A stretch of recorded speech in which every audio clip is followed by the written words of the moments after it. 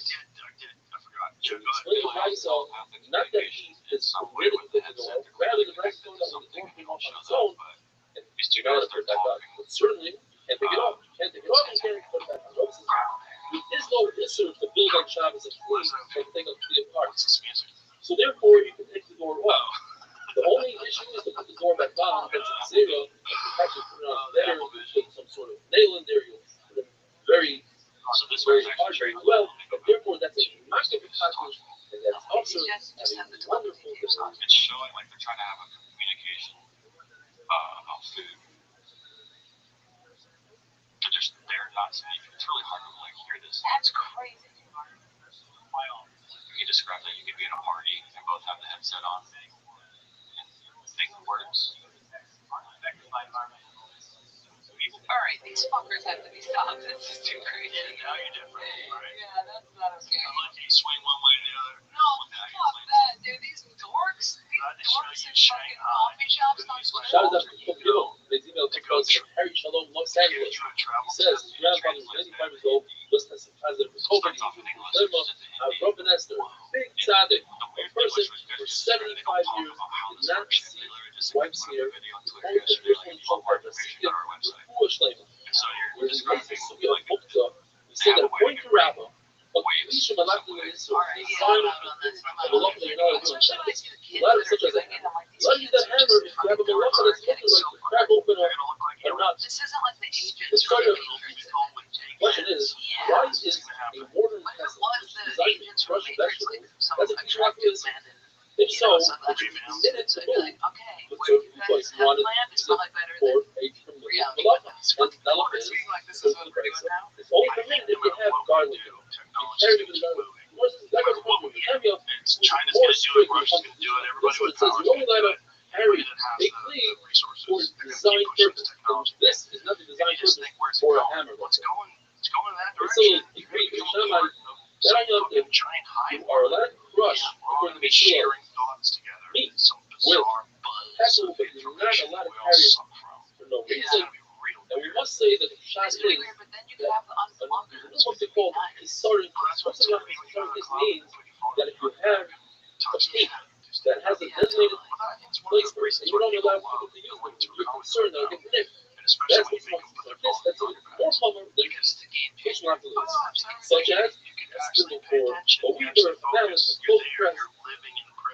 The evidence says that our mission is talking about a goldsmith's hammer, and the evidence says our mission is talking about a hammer or a box on the floor. It's more strict because of the new hammer.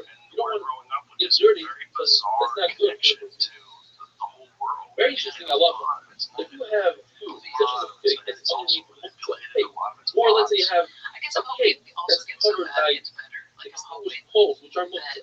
One of my daughters says the only way we can take that out is if it's sticking out a little bit, you grab it by the muktzah, you pull it out, and the coals fall the way it's out. Another one of my daughters says, no, you can actually cook it real quick, stick in something, and pull it out. It's actually cold, the heat off to the side. That's people who've been outside. Rabbi says, in fact, that is not right.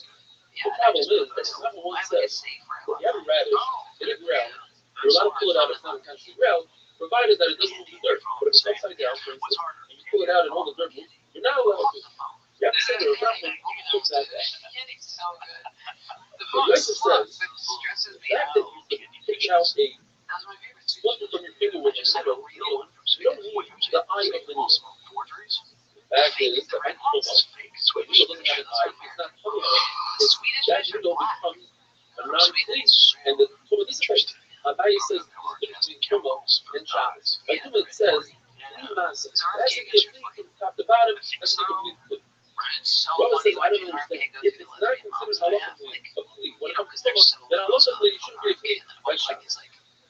The problem is, there's a price that's the exact opposite of Rabbi. It says, there's a big difference between Tumah and Shabbos when it comes to the needle. If it doesn't have an eye, it's not a flea for Tumah, and it is a flea for Shabbos. So, Abaye comes to Rabbi's rescue and says, the half of Shabbos, yes, it doesn't have an eye, but it's prefab before the person had a chance to put the eye into the needle. But let's say the needle had an eye and it broke off, that's much worse. That already designates it to the recycling bin, and it uses the designation, and the Tumah falls off, and it's not a flea for Shabbos. Straighten out a baby's limb on Shabbos is nothing. Whether it's Shimon is liquid, there's no fixing a body on Shabbos. It's not like a thing that you fix in seconds. Whether or not, then it's also just like you're not allowed to take medicine for your stomach, so that fixes the body. So too, you know how to straighten out the baby's limb. Says or Shimon. What's the connection? The Deuce Mammon, that's not the derech. The Deuce, so straighten out the baby's limb, that's very much a derech. In fact, I have a riot. It says in Mishnah, you like to take out a splinter from your finger, and that's fixing the body. The Rabbi says that's the taking out a splinter. The splinter is ready to be removed. The baby's limb, you get a lot of this. Says in Mishnah, if you're having stick or stir, the iron is bad. If that stick has a nest where it's people put the stick into the chips and see if there's enough oil in it, is it ready to go to the press, then it's clean, it's valuable. Otherwise, it's clean. It's just a piece of wood, it's not valuable. Says the Mishnah that according to Rabbi, all kalim are not muktzah besides those that are muktzah, not necessarily. These two examples: a very large saw and the blade of a plow. These are things that you don't typically lend out to other people. You're careful with it that you can get wrong. Other examples that one is riddle, this piece of metal that has a bunch of holes, which goes with a tanner's knife, a butcher knife, and a special tool for carpentry. Once upon a time, everything was Hunter saw that people were being relaxed and they were doing Kalashah. Comes along the Pamela, the Natalia, and he says, everything is always besides three things. That is a small knife, a knife, a pipe, a cake, and a ladle. But then at this stages, when they saw that people started to be careful, they added more and more until everything became what they're besides what Jason brings in the Mishnah, a large saw, and the blade of plow was not what exactly they had and how did they have it? What we have is Machlokes Abaye Rabbi, what they added on the first Mishnah. And Abaye says one thing and Rabbi adds one more thing. Rabbi is always one step ahead of restaurants.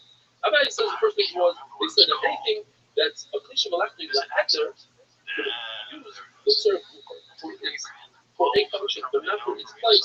And Rabbi says, no such thing. So it's going to go together. That's his Abaye. They said, okay. They allowed even with Sarah Kapoina, says Rabbi. They allowed that the first time. But they allowed one more step. They allowed you to save it from being killed in the sun. Says Abaye, third stage was, they said, cliche malachli is like a hammer. If you have a malach, it's crack open enough. But only the third people, says Rabbi, so people come together, they're not put. But they only allowed you to carry with one hand, it was very light. So the fourth stage, says Abaye, they allowed you to carry with two hands, says Rabbi, they allowed even two people to carry.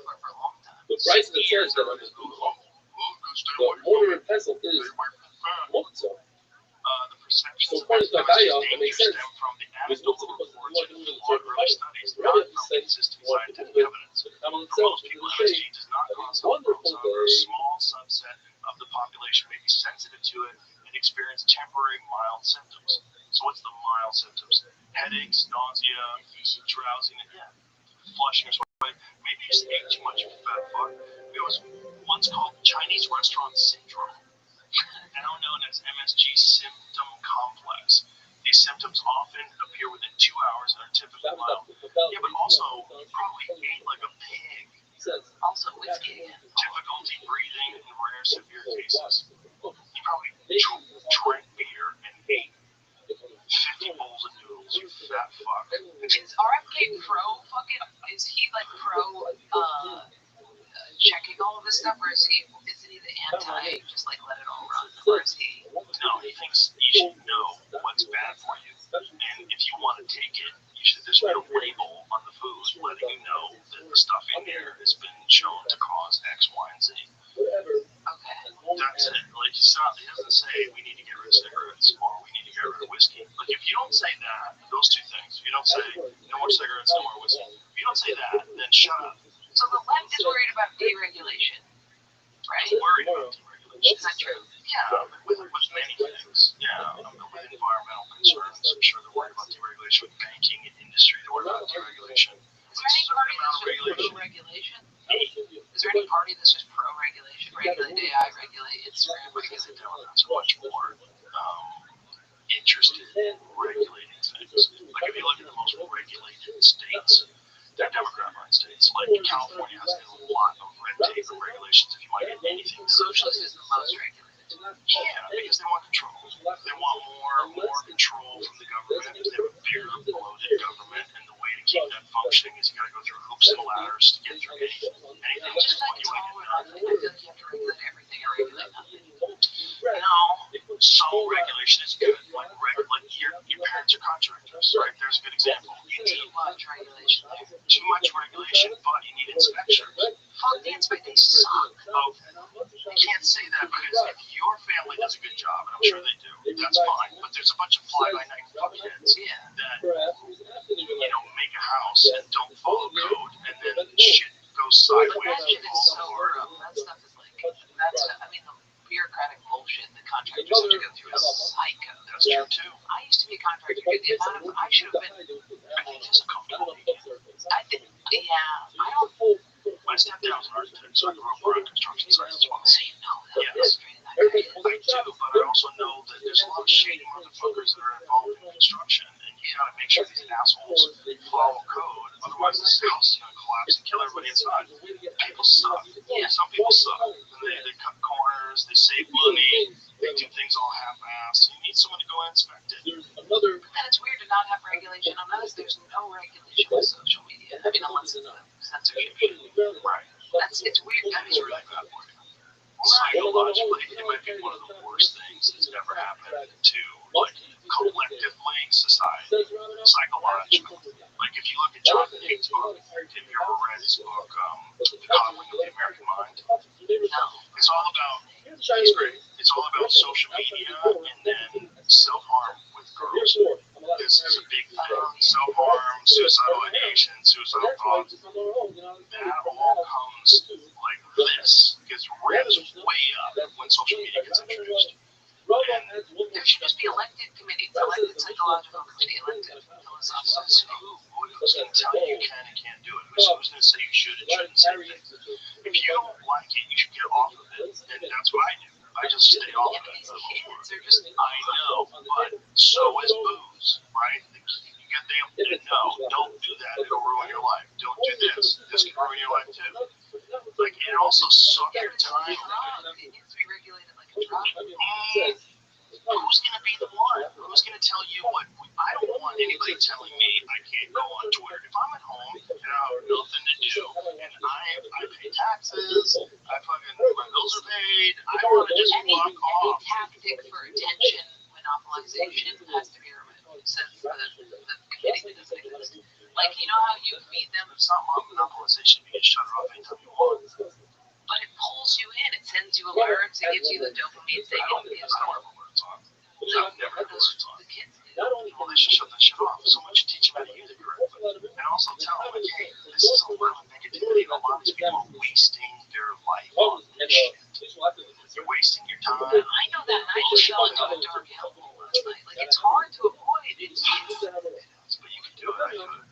I can do it, but 13-year-old Jordan would be fucking hanging from that closet at the Airbnb. I mean, it would be rough. 15-year-old Joe would be tweeting horrible shit at every celebrity. Just horrible shit. That's the other thing. Horrible shit. under fake accounts. You can make 30 different accounts. Yeah. Make a new Gmail address, make a new account. All they have is Maybe their that IP should be address. more fake accounts. Yeah, but then the thing is, whistleblowers are important, right? If someone is in the government and there's some shady shit going on, and you can expose it, and you don't want to die. Yeah. You don't want to get suffraged. Yeah. But isn't there another way to whistleblow, like graffiti or something? Doesn't work. A billboard? You can't go viral. Yeah. Billboards don't go viral. You gotta be able to express yourself without fear of consequences, because there's a lot of people that don't have any power, and there's a government, or maybe you find out that the corporation you work for is doing some horrible shit, and they're bypassing some environmental regulation and dumping toxic stuff into the ocean. Well, maybe it just comes down to regulating the corporations and being like, bro, you can't make money off of people's data. You can't make money off of. That's a problem. It's because we didn't know. We all signed up for it. The data was going to be this massive commodity. Not only is it very valuable, but then it gives them insane power. The people that have all that money and have all that power, now they're in control of, essentially all social discourse. So maybe that's the thing that needs to be regulated.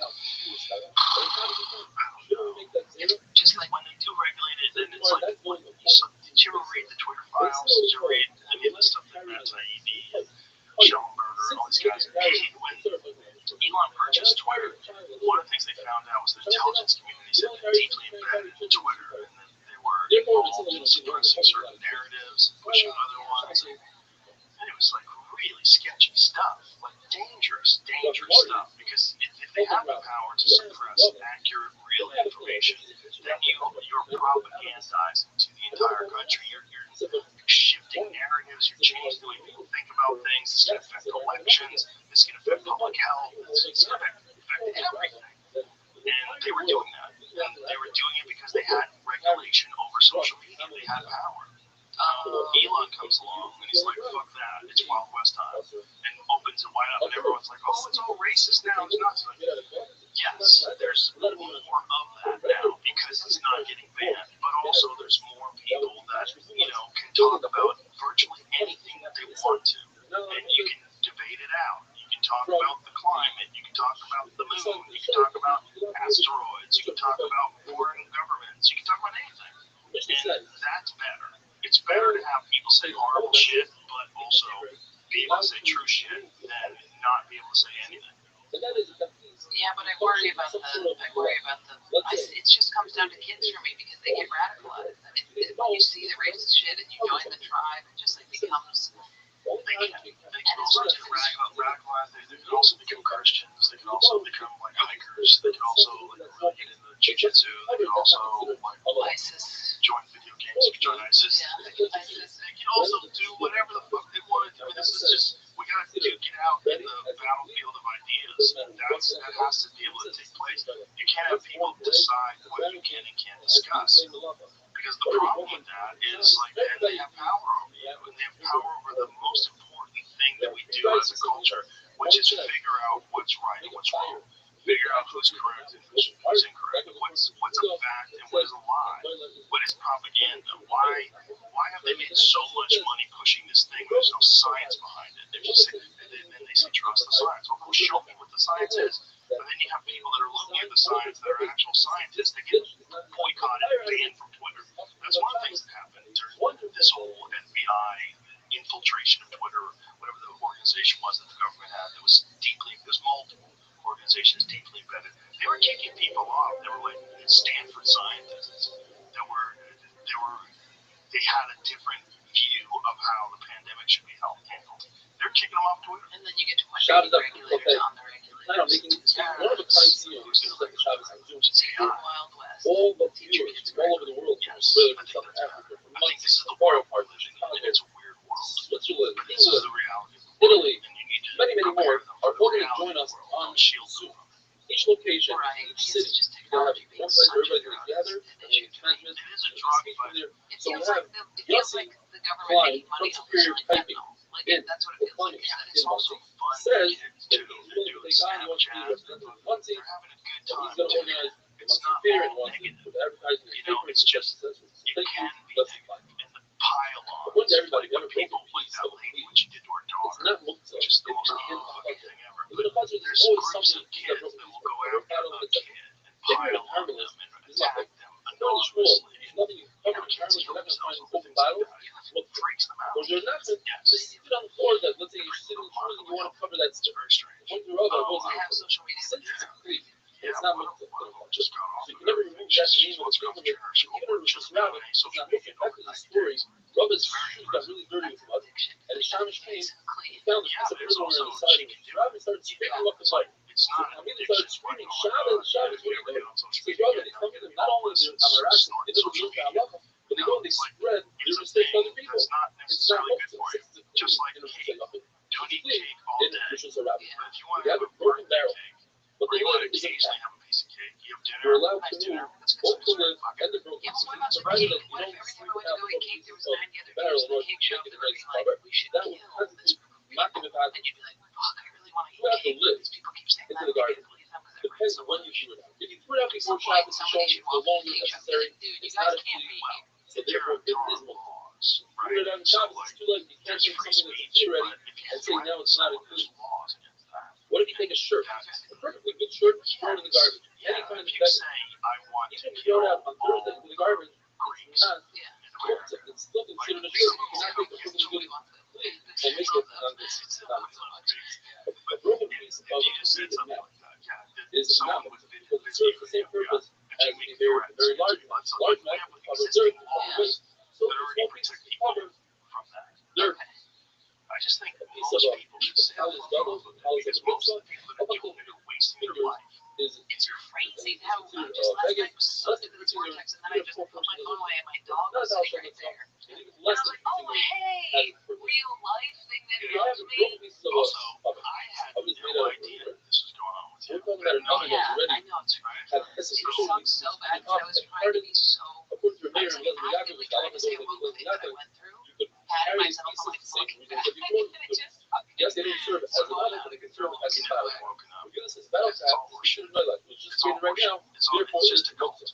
Imagine you're talking about you want to take a piece of an oven and put it sideways and bake lot of pizza on top of it. But then you bake it sideways, vertically. Second year to be up. Don't recreate cast out kingdom that example you made There's rules. the same You usage follow system those using rules. a You'll be piece of good. an oven If you're not, as a real oven. It should It's a remain religion. at least. It's a religion for people that don't have a Because religion. beforehand, Because the there's fire was on the bottom fucking weird and part the of our lavas brain and the feeders were vertical. whether Now the fire's you're outside and the lavas a are Democrat or horizontal. Republican, It's not serving the same way, and therefore it's that it's spot. Right. Rabbi says So we have there's a, religion. if you don't Whether or have not something in your life that you think of as a higher power, that or we're not at least have like connected to some the sort ground. of an ethical Point of view, that's not considered an oven at all. Not considered an oven. goal, It's some not higher exactly. goal that you Well, the Messiah subscribe was to, considered an oven, and something therefore that it's fill not that multiple. spot. There's a spot in your And brain. the Gemara That tells us spot to will learn be, I'm a from Republican. Yitzchak's, Or that it's spot will maybe be, not. I'm a liberal. Elazar and Yaakov And we got says, these goddamn a cover racists and of all these does not white mean people. We gotta get rid of white people. says the White Mishnah, people. take We have to a stone in order to put weight They'll say that. on a They'll say pumpkin that themselves. pail, Well, so they're the pail goes in they it think with they're warm being a water. roaster.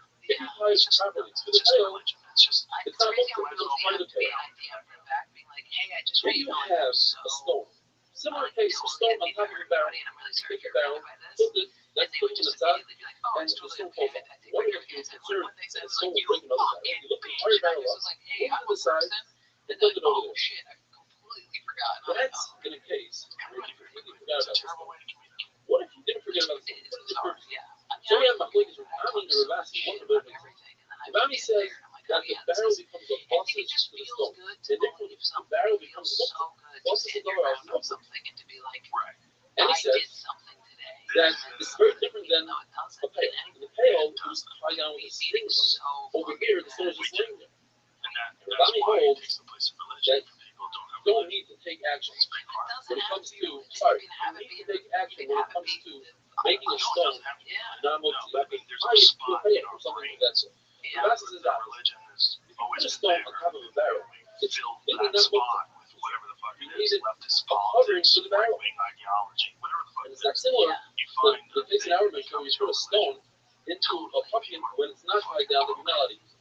Because over there, it's impossible to fall out. And Ravasi holds you don't have to take action on a stone. Similar to the sea.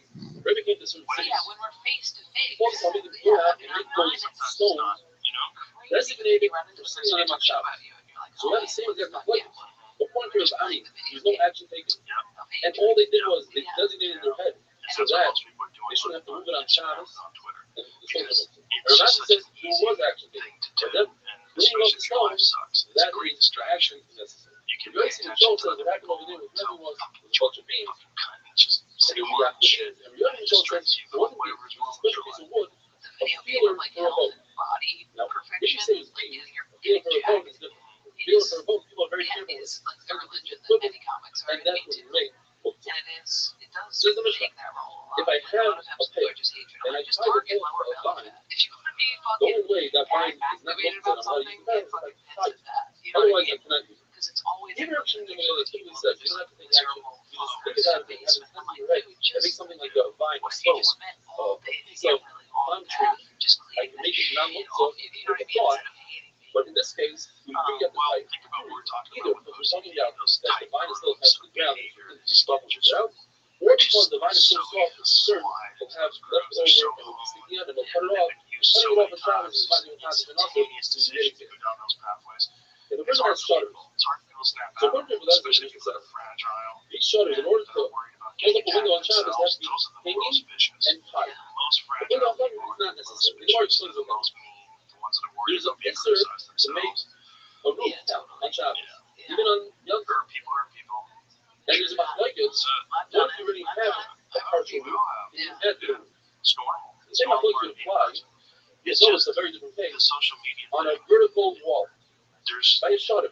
Now, typically, there's no mezuzah on Shabbos. No place to build a wall on Shabbos. There's a hole that sits. It looks like you are building, even though it's a temporary shutter, but it's a permanent wall. It's awesome. The fun say it's not awesome. It's having a wonderful day. Yeah, that's true. Yeah, I mean, there's so much. I talk so much shit about social media, but the amount of animal videos that have brought me back from them. I mean, I found out that otters have a little skin pocket, and it's like saved my life multiple times just knowing that. Like, that shit is so good. Yeah. Any fast intake of National Geographic online is Well, there's most of my time I spend if I'm Shabbos got fucked up. His email comes out from Greg Goldman was orange. He says he started off in the cycle with even a dot, and eventually made his way to the full dot. Since then, he's never missed a single dot. He'd love to be a representative of West Orange, New Jersey. So, Greg, you are the official representative of anybody that wants to be Shabbos. Shabbos, contact you. You'll arrange everything. Beautiful. I don't know why you're doing this. We're talking about the window shutter. Why are you doing that? It's really weird. Some of those people, You have a window shutter sitting right by the window. that's Designated for the window. It's not considered far enough to let the window shutter in. It doesn't have to be tied. But when it does, there's a condition. There's so much good how to side and hanging off the floor. Only then are you allowed to put the window shutter in. Something very similar is called a nigger. This is a bolt that goes into the door. Shut the door closed, make sure nobody opens the door. It's just sitting there next to the door. You see your right side, the bulb in its place. If it's high, but not hanging off the floor. It's touching the floor. You can only use such a bulb when it's something good. Other places, this is the Rabbi. There are no Muslims, there are abundant Jewish people in some of them. If it's laying on the floor, or even if it's something that you're allowed to use it, it's not tied. Not hanging, it's using everywhere. I wonder if you're in the middle, it doesn't mean it's tired, it doesn't mean you're hanging. As long as you designate this bulb in your mind, the absence of consciousness being superior to consciousness.